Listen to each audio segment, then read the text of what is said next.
Take दुनिया में क्या हो रहा है, तो उसके बारे में हम जानेंगे आज इस वीडियो में। टेक न्यूज और उसमें एप्पल का न्यूज ना हो, वो हो थोड़ी ना सकता है। सबसे पहले बात करें आईफोन 18 सीरीज की। तुम लोग को पता है कि दो लॉन्च इवेंट होने वाली है। ऑलरेडी ये पिछली वीडियो में बता चुका कि दो लॉन्च इवेंट रखने वाले, तो वहाँ पे मैं इसका रीजन नहीं बताया क्योंकि उसमें मुझे भी खुद क्लियर नहीं किस बारे में है और क्यों जो है ना दो लॉन्च इवेंट रखने वाले हैं और कब होने वाली है सब, है ना। तो उसके बारे में आज डिटेल में बात करेंगे। बेसिकली जो आईफोन का जो लॉन्च इवेंट है दो होंगे, और जो फर्स्ट लॉन्च इवेंट है जो इस साल होगा, सब लोगों को पता है कि हर साल सितंबर में एप्पल अपना न्यू आईफोन लॉन्च करते हैं। तो इस साल जो है ना सितंबर में तो होगा, लेकिन एक लॉन्च ना 2027 में नेक्स्ट ईयर भी होगा। इस साल ना सिर्फ 3 ही स्मार्टफोन लॉन्च होंगे। पहले हैं 18 pro, then 18 pro max and third है ब्रांड न्यू आईफोन फोल्ड, और इसको आईफोन अल्ट्रा भी कह सकते हैं क्योंकि नेमिंग स्कीम देखोगे तो जैसे कि फोल्ड तो हर कोई रखना है, सैमसंग रख रहा है फोल्ड, तो एप्पल थोड़ी ना फोल्ड रखेगा। यही तीन ही फोन जो है ना इस साल सितंबर में आने वाली है, और बाकी जो नॉर्मल जो होते हैं जैसे कि 18 और 18 प्लस जो है ना वो अगले साल आने वाली है। क्यों आने वाली है उसका भी मैं रीजन बताऊंगा। उसमें आईफोन की नॉर्मल सीरीज होगा 18 और 18 प्लस, तो उसमें शायद आईफोन एयर 2 भी आ सकते हैं क्योंकि एयर 2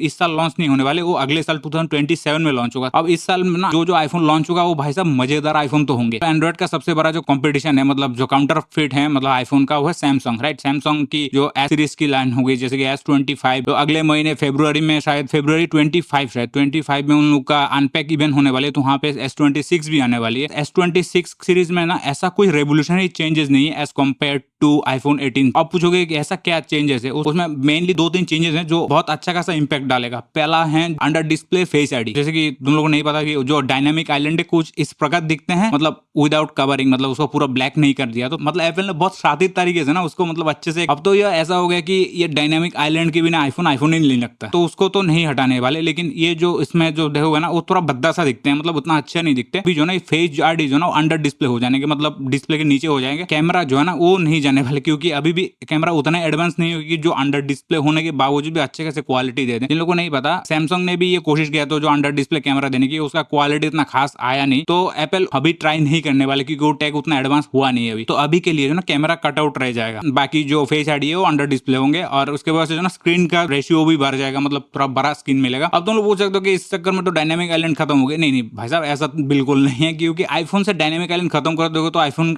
ही नहीं रहेगा। ये एक आइडेंटिटी है। तो डायनामिक आइलैंड वाला जो फीचर है, जो टैप करने के बाद जो एक्सपांड होते हैं, बाकी सब रह जाएगा, उससे कैमरा में रह जाएगा। आप कैमरा में तुम टच करोगे, ड्रैग करोगे, तो जो सेम जो डायनामिक आइलैंड वाला फीचर है ना तुम यूज कर पाओगे। बस जो फेस आईडी है वो अंडर डिस्प्ले होंगे। और वहां पे दूसरा इंटरेस्टिंग चीजों की बात करें वो है वेरिएबल एपर्चर वाला कैमरा। आईफोन का जो कैमरा होने वाली है जो तीनों ही 48 मेगापिक्सल का होने वाली है, जहाँ पे वेरिएबल एपर्चर मिलेंगे। अब जिन लोगों को नहीं पता एपर्चर क्या है, जो एपर्चर होता है ना वो कैमरा की लेंस की जो हुड होता है ना वो मैनुअली बंद होता रहता है, मतलब जो कैमरा के जो जहां से दिख रहा है वो कितना खुला है और कितना बंद है उसके ऊपर डिपेंड करता है। जितना कम नंबर होगा वो ज्यादा खुला होगा, जितना ज्यादा नंबर होगा वो कम खुला होगा। जनरली ज्यादातर जो फोन में ना नॉर्मल फिक्स एपर्चर आते हैं। मोस्टली रेयर कैमरा की बात करें तो f1.8 1.5 के बीच में आते हैं, और वहां पे फ्रंट कैमरा की बात करें f2 और f2.2 ऐसा कुछ आते हैं। तो इस बार जो है ना आईफोन 18 सीरीज में, मतलब iPhone 18 pro and pro max में वेरिएबल एपर्चर के साथ कैमरा आने वाली है। अब उसमें कितने वेरिएशन होंगे, मतलब कितने टाइप के कर सकते हो, जैसे कि 3 टाइप 4 टाइप, मतलब ज्यादा तो 2-3 टाइप ही होंगे। मुझे जहां तक याद आ रहा है ऐसा टाइप का जो स्मार्टफोन है वो सैमसंग में भी एक बार लॉन्च किया था आई गेस। नहीं मतलब मुझे उसका नाम याद नहीं आ रहा जो उसका कौन सा स्मार्टफोन के साथ लॉन्च किया, लेकिन सैमसंग ने एक बार लॉन्च जरूर किया। लेकिन हाँ उसमें सिर्फ 2 एपर्चर आते हैं, एक लाइक 1.8 और दूसरा 2.2 और समथिंग लगता है। मैं रेयर कैमरा की बात करूँ तो वो भी एक वेरिएबल एपर्चर है, तो वो नया चीज तो नहीं है। लेकिन हाँ अब आईफोन ला रहे हैं तो कुछ यूनिक तो लाने वाली है, तो अब देखने कितना वेरिएशन के साथ आने वाली है वो एपर्चर की बात करें तो। और वहां पे आईफोन अल्ट्रा यानी आईफोन फोल्ड की बात करें उसका भी जो ना स्पेसिफिकेशन लीक हुए हैं, और कितना सच है कितना तो नहीं पता, लेकिन हाँ ज्यादातर लीक सही होते हैं। यूनिक चीजों की बात करें बाकी फोल्डेबल से कंपेयर करो तो, स्पेशली सैमसंग से कंपेयर करो तो ज्यादातर फोल्डेबल में क्या होता है, वो जो क्रीज जो होता है जहां पे वो डिस्प्ले मुड़ा होता है ना, उसमें जो क्रीज है ना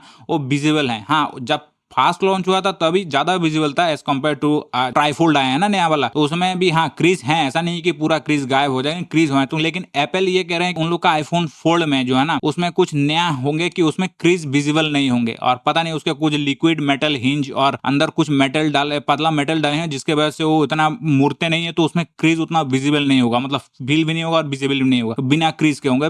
मतलब पता नहीं क्या करने वाले, लेकिन कुछ यूनिक तो किए हैं। जहाँ पे मेन फीचर की बात करें कैमरा की बात, तो पीछे 2 ही कैमरा आएंगे, मतलब दोनों ही 48 मेगापिक्सल के होंगे ऑफकोर्स। और वहाँ पे फ्रंट कैमरा की बात करें दोनों 18 मेगापिक्सल के होंगे, जो कवर डिस्प्ले में भी लगा होता है और अंदर और दूसरा लगा होता है। वहाँ पे जो प्रोसेसर की बात करें वहाँ पे ऑफकोर्स एप्पल की फ्लैगशिप बायोनिक चिप आएंगे A20 Pro, और साथ में उसका खुद का मॉडेम आएंगे जो पहले क्वालकॉम का आते थे। जहाँ पे कवर डिस्प्ले की बात करो 5.3 इंच एमोलेड डिस्प्ले मिलेगा जो बंद करने के बाद आते हैं, और वहाँ पे पूरा खोलने के बाद ऑलमोस्ट 8 इंच तो नहीं आएंगे, 7.8 इंच के अराउंड, जो एक आईपैड मिनी का जैसा साइज हो जाएगा। मतलब इसका कीमत जो होगा ना, उससे तुम या तो एक ऑल्टो खरीद सकते हो, नहीं तो एक एस्प्रेसो तो आ ही जाएगा। ऑब्वियसली वो बहुत कीमती होने वाली है। मेरा जो मानना होता है ना, कभी भी ना किसी भी प्रोडक्ट का ना फास्ट प्रोडक्ट नहीं लेना चाहिए, मतलब फास्ट जो वेरिएशन होते हैं। जैसे कि एप्पल वॉच है ना, उसका जो फर्स्ट वर्जन है वो उतने अच्छे नहीं थे जितने आज को जो एप्पल वॉच है, जितना बहुत एक्यूरेट है और बहुत एडवांस भी है ना, उतने अच्छे तो बिल्कुल नहीं थे। हाँ, वो धीरे धीरे इंप्रूव हुए। इसलिए मेरा जो मानना है ना, किसी प्रोडक्ट लाइन का जो फास्ट रिलीज होता है ना, वो कभी नहीं लेना चाहिए। चाहे कंपनी कितना भी पॉलिश करने की कोशिश करे, कुछ ना कुछ कमी तो रह जाते हैं। लेकिन फिर भी जिन लोग को चाहिए कि एप्पल ने नया फोल्डेबल लॉन्च किया जिसका नाम मोस्ट प्रोबेबली आईफोन अल्ट्रा ही होंगे, वो ट्राई करना चाहते हैं। अब वो कम नहीं आएंगे, ऑलमोस्ट 4-5 लाख के अराउंड ही आएगा। नॉर्मल आईफोन भी 2 लाख पहुंच जाते हैं, तो वो तो फोल्डेबल है ना। आईफोन 18 का जो है लॉन्च, अभी नॉर्मल की बात करें जो 18 और 18 प्लस साथ में एयर भी आने वाले हैं, जो अगले साल आएंगे, मतलब 2027 में आएंगे। तो डिस्प्ले का ज्यादा ब्राइट चाहिए एप्पल को, तो उसके चक्कर में जो ना उन लोग का जो मैन्युफैक्चरर है, जो दुनिया में जिन लोग को नहीं पता, 3 ही कंपनी मोस्टली डिस्प्ले बनाते हैं। एक है सैमसंग, दूसरा है एलजी और तीसरा है BOE। और सैमसंग और एलजी तो पता ही तुम साउथ कोरियन कंपनी है, और BOE जो ना वो एक चाइनीज कंपनी है। तो नॉर्मली जो बेसिक सीरीज का जो आईफोन होती है, जो आईफोन 18 और 18 प्लस जो आईफोन होते हैं, उसका जो मेनली जो पिछले साल भी जो 17 और 17 प्लस का जो डिस्प्ले है वो BOE मैन्युफैक्चर किए थे। अब एप्पल चाहते हैं कि उस डिस्प्ले का जो ब्राइटनेस है ना और भी बढ़ाया जाए, तो उसके चक्कर में एक प्रश्न ये हो रहे हैं कि BOE कहते हैं कि डेडलाइन के हिसाब से उतना जल्दी वो उसको इंप्रूव नहीं कर पाएंगे। आप पूछोगे नॉर्मल अभी जो आईफोन 17 आ रहा है उसमें ब्राइटनेस में कोई कमी है? बिल्कुल नहीं कमी नहीं है। ऐसे भी आईफोन का ब्राइटनेस के बारे में बात करें तो ऐसे भी तुम धूप में थोड़ी देर कर रहे हो तो ऑटोमेटिकली ब्राइटनेस घट जाती है। और वहाँ पे आईफोन 17 और 17 प्लस की डिस्प्ले ब्राइटनेस की बात करें, जो टिपिकल जो ब्राइटनेस है ना, वो मैक्सिमम 1000 निट्स तक जा सकते हैं। और वहाँ पे HDR कंटेंट देख रहे हो तो 1600 निट्स तक जा सकते हैं। और जो एडवर्टाइजमेंट के लिए होती है जो पीक ब्राइटनेस, वो 3000 निट्स तक जा सकते हैं, जो सिर्फ एडवर्टाइजमेंट में अच्छे लगते हैं, मतलब रियल लाइफ में उतना खास होते नहीं है। क्योंकि पीक ब्राइटनेस होती है ना, वो पर्टिकुलर एक पिक्सल कितना मैक्सिमम ब्राइटनेस अचीव कर सकते हैं उसके ऊपर डिपेंड करता है, तो हर टाइम वो उतना जाएगा भी नहीं। तो मोस्टली जो है नेटफ्लिक्स या यूट्यूब में HDR वीडियो देख रहे हो तो ये HDR ब्राइटनेस मैटर करते हैं। और दूसरा जो सबसे ज्यादा मैटर करते हैं वो है 1000 निट्स वाला। वो भी कहाँ ढंग से चल रहा है, धूप में थोड़ी देर में ऐसे आईफोन रख दो तो ऑटोमेटिकली लगता है 500 या 200 निट्स में जा सकता है भाई, पूरा अंधेरा हो जाए, दिखता नहीं है ऐसे करके। भाई क्या है ये? हमको चाहिए ज्यादा रोशनी वाला, मतलब ऐसा लगता है कि इतना ब्राइटनेस होनी चाहिए कि फोन के पीछे जो फ्लैश लाइट है वो कम पड़ जाए। अवेलेबल है, कोई बात नहीं, थोड़ा सा बढ़ा दे, मतलब 1000 नेट्स को 1100, मतलब नंबर्स मैटर यार। मतलब ऐसे बोल सकते हैं ना कि 10% इंप्रूवमेंट फ्रॉम प्रीवियस आईफोन, मतलब ऐसे बोलने के लिए कुछ नंबर चाहिए। तो कह रहे हैं भाई साहब 1000 नेट जा रहे हैं, चलो 1100, वहाँ पे 1600 जा रहे हैं, चलो 1800 या 1700, वो 3000 जा रहे हैं, चलो 3500, नहीं वो तो ज्यादा हो गया फिर, नहीं कोई बात नहीं, मतलब थोड़ा थोड़ा बढ़ा दो। तो इसके चक्कर में BOE के साथ थोड़ा लफड़ा हो गया। लफड़ा से याद है, आईफोन का लफड़ा हो गया यार CCI के साथ, मतलब competition commission of India. CCI का कहना है कि जो एप्पल की इन ऐप परचेस होते हैं, जो ऐप के अंदर से परचेस होते हैं, जो ऐप स्टोर से परचेस किए जाते हैं, उसमें जो एक्चुअल नंबर से उसमें मैनिपुलेट किए हैं एप्पल ने, तो ऐसा CCI का कहना है। इसीलिए CCI ने एप्पल के ऊपर $38 बिलियन का फाइन कर दिए हैं। इसके अगेंस्ट में एप्पल ने बोला है कि ये तो गलत है। CCI ने जो उन लोग का फाइन अमाउंट कैलकुलेट किया है वो ग्लोबल प्रॉफिट शेयर के ऊपर कैलकुलेट किया है। मतलब एप्पल का कहना है ये फाइन और बाकी जो भी कैलकुलेट करना है तो इंडियन मार्केट की तरफ से करना चाहिए। जो CCI है वो ऐसा नहीं किया। उसके बाद CCI ने बहुत सारे नोटिस भी भेजा थे, तो फाइनल नोटिस 31 दिसंबर 2025 को भेजा था। उसके बाद एप्पल का कोई रिप्लाई नहीं आया, तो अभी जो है ना एप्पल वेट कर रहा है सुप्रीम कोर्ट क्या बोलेगा। तो उसके ऊपर उसका जो वर्डिक्ट है 27 जनवरी को आने वाली है। वो क्या आते हैं उसके बारे में भी हम न्यूज में डिस्कस करेंगे। नथिंग की CEO ने एक ट्वीट किया था जहां पे वो कह थे मार्च एंड में सरप्राइज आने वाली है। ज्यादातर लोग एज्यूम कर रहे हैं कि नथिंग 4A होगी, क्योंकि सेम टाइम में पिछले साल 3A सीरीज आया था, तो one of the successful series था 3A सीरीज। और स्पेशली इंडिया में बात करो तो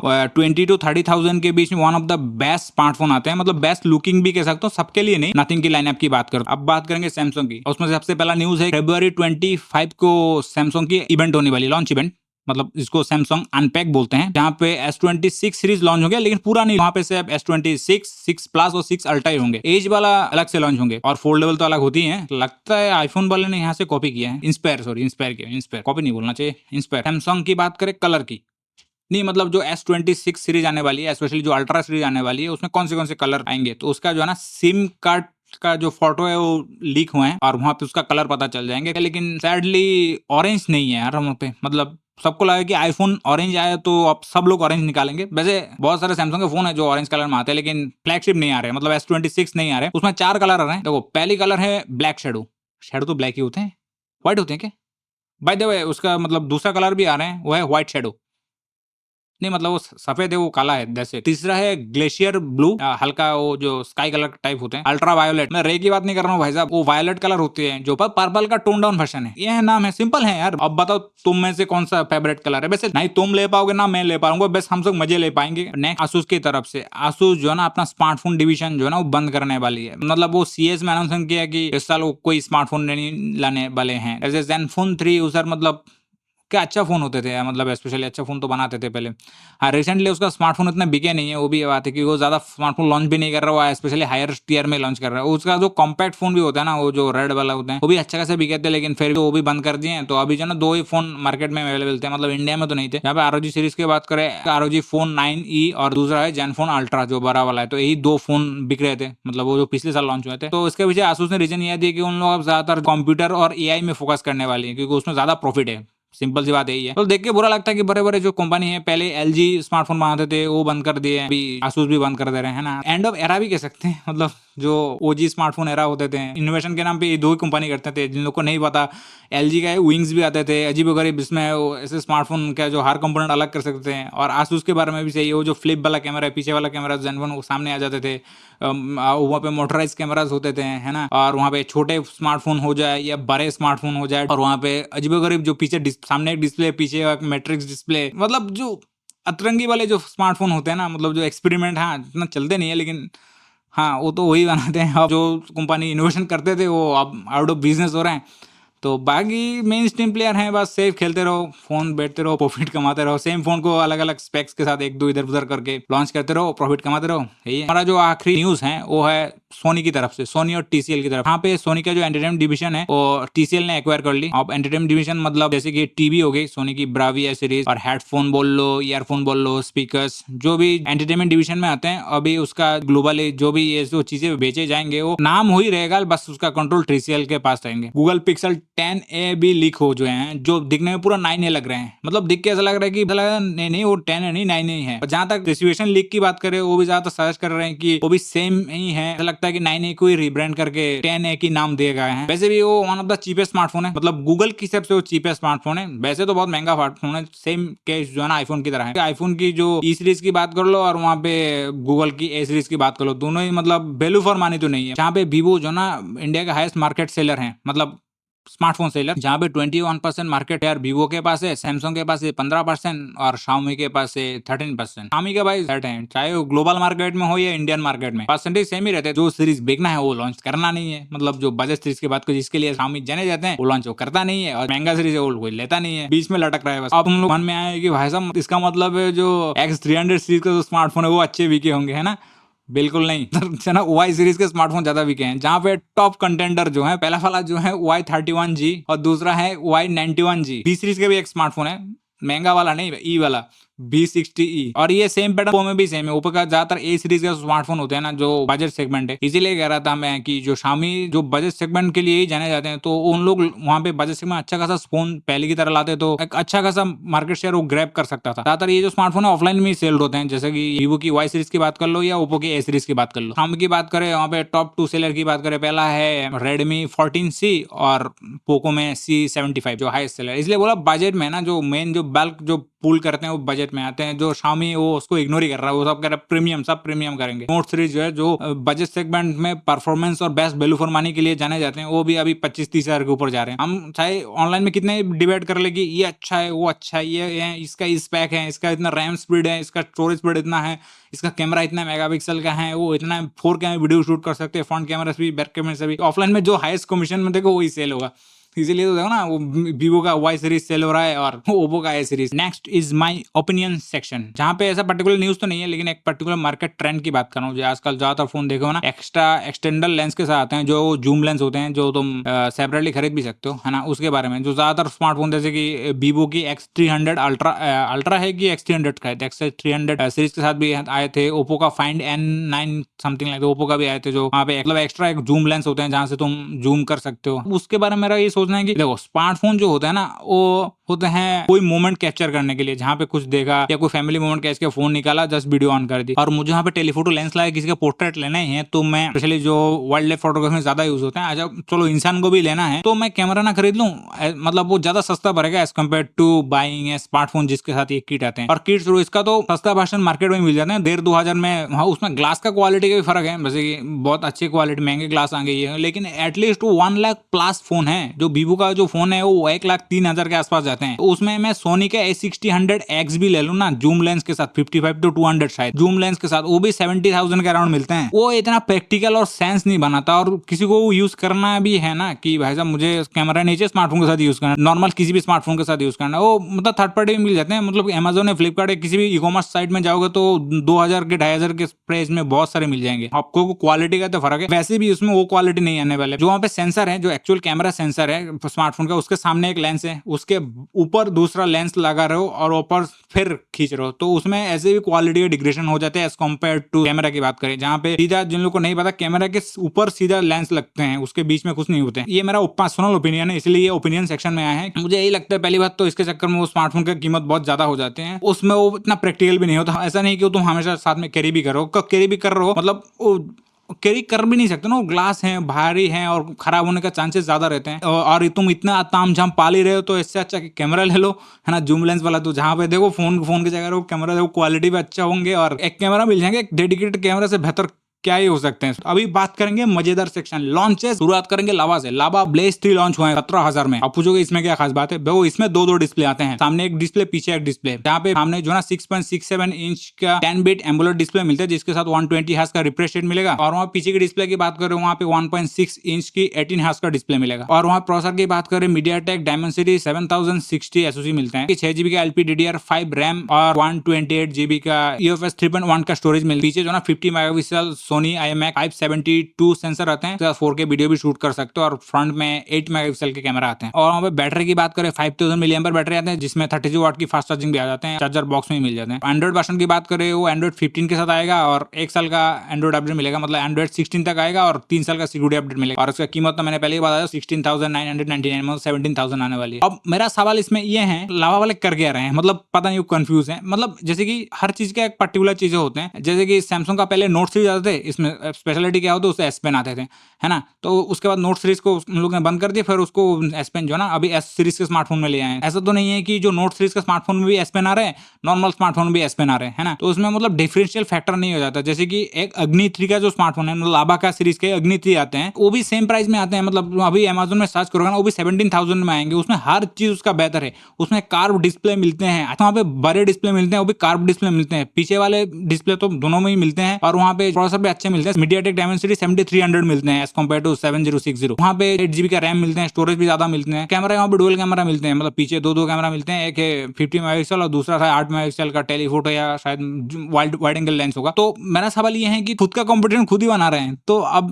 मान लो कि मुझे लावा का फोन लेना है, तो मैं अब तो कंफ्यूज हो गया ना कि कौन सा लेना है। वो भले ही वो पुराना है, लेकिन वो तो ज्यादा वैल्यू फॉर मनी दिख रहा है मेरे को हर एंगल से। वहाँ पे ज्यादा अच्छे लुकिंग स्मार्टफोन है, ज्यादा बड़े डिस्प्ले मिल रहे हैं, ज्यादा अच्छे डिस्प्ले मिल रहे हैं। वहाँ दोनों में मुझे बैक डिस्प्ले मिल रहा है, तो वहाँ पे बैटरी और चार्जिंग दोनों में ही सेम है। वहाँ पे परफॉर्मेंस की बात करो वो भी ज्यादा है, रैम और स्टोरेज की बात करो वो भी ज्यादा है।